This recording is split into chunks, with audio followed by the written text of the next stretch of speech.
So there are surveys and studies being done on an ongoing basis with people that have recently taken out a mortgage loan to either buy or refinance a property. And time again, the number one issue that is brought up as a complaint and frustration is communication during the process. So in today's lesson, I want to talk to you about setting expectations in regards to communication and also some best practices that I use with my clients in order to ensure the best and smoothest mortgage process possible. Hey, it's Robert Weinberg, and on this channel we empower people to take control of their futures through expert mortgage and financial strategies. In today's video lesson, we're going to be talking about the most frustrating part of the mortgage process, which is communication. You know, all these surveys are done and communication comes up time and time again as the number one complaint and frustration during the mortgage process. So let's drill down on this. One of the big questions that you need to find out early is how will you receive updates throughout the process? Whether you're buying a home or refinancing your current property, there's different milestones that are going to happen during the process. There's requests for documentation that's going to happen and deadlines that need to be met. So it's really important that all of that information is given to you up front as far as setting the right expectations. Now, I can tell you the way that I operate with my clients is, first of all, we have an online secure portal that sends updates via call, text, or email, which will alert the buyer or homeowner of where their loan is at in the process. So they'll get a text message, a phone call, and or an email letting them know as things happen automatically.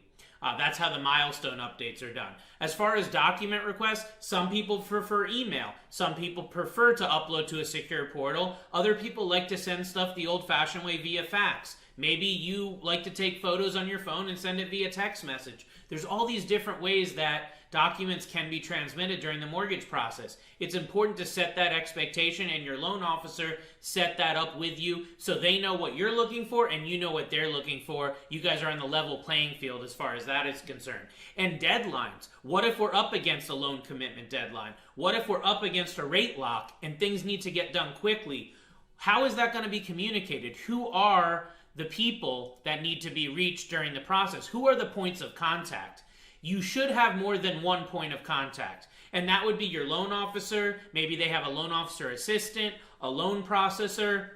If you're buying a home, obviously your realtor will be part of the communication chain. So you really want to know who you're going to be dealing with. You want to have their phone number, their email address. You want to have a cell phone possibly if you need to send text messages to them, if that's your preferred method of communication. It's important that you have all this information so when issues come up, which they inevitably will, you're able to handle that quickly and properly with them. So like I said, phone, text, and email are definitely the most common ways to communicate. And you know, I have some clients that don't do anything with text message, but they love getting a phone call. I have other clients that will not pick up the phone, but they'll respond quickly during the day to text messages. Maybe they have a job where they're not able to talk on the phone, but they are able to text. And some people don't do anything on the phone. They just want to communicate via email. So I know myself, I try to get that information from my client up front as far as what they're actually most apt to enjoy with a communication standard, so I can communicate with them in that way. You want to let your loan officer and your loan processor, everyone involved, know how you prefer to communicate, so they don't leave you a voicemail at 9 a.m. and they don't get a call back anytime and they're wondering what's going on. You need to let them know your preference as well. Now, one important thing to be said is, you know, documents are going to be required during the process. And a lot of the time when the underwriter looks at something, they might come back and say, oh, we need an updated pay stub. Oh, we need explanation of this deposit in a bank account or an explanation of something else. These requests need to be done quickly in order to move the process along.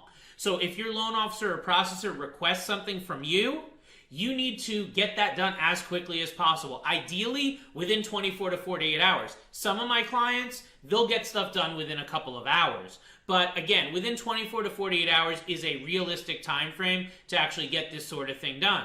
The other thing is, if you've got an issue, if they're asking you for something that you can't get right away, if there's a concern that you have about what they've asked you for, if there's a delay in getting all this stuff, you need to let them know as soon as possible so they can coordinate with these other people involved in the process. When you're buying a home, there's realtors involved, there's attorneys, title companies, etc. When you're refinancing, there are, again, attorneys, title companies, there's payoff letters that need to be gotten from your current mortgage lender. All of these things have expiration dates on them. So if there's going to be delays, we need to know as soon as possible so that we can order updates if necessary, which can take a couple days. So the sooner that we know there's a concern, issue, or delay, the more smoothly that your mortgage process is going to go. I hope this has been of value to you. I hope it's given you some insight on how to make the communication process a little more seamless during your loan process, again, whether you're buying or refinancing a home. If it's your first time watching us, please go ahead, hit subscribe. Also click the bell so you get notified on all of our future content. And if I can be of assistance to you or anyone that you know, feel free to reach out to me via call, text, or private message. Hope it helps, and we'll talk soon. Take care.